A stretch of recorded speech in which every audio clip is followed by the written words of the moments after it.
Kasi pag kayo maghanap at talagang hanapin nyo yung saktong-saktong 0.92 tapos wala namang available sa tindahan, hindi nyo magagawa yung unit.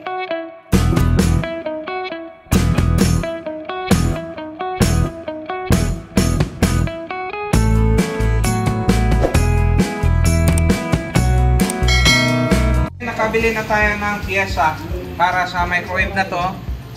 So ang binili natin ay fuse at saka capacitor. So tingnan natin kung ano yung value.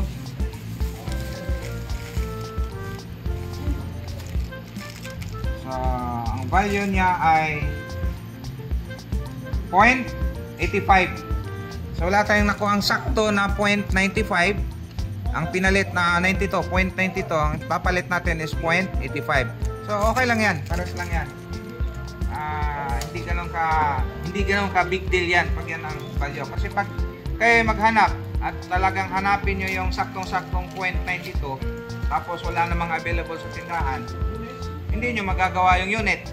Kaya dapat alam mo kung ano yung pwedeng i-apply o i-palit doon sa sira. So check natin. Check natin using 10K. Forward ready. Hindi. Yan. Gumalaw, tapos balik ka rin. Tapos bumalik. Tapos nagstay siya sa almost 1K. So, 1K times 10. 10 mega ohms. Tingnan natin yung ano. Ayan o. Meron siyang bleeding resistor or load resistor na 10 mega ohms.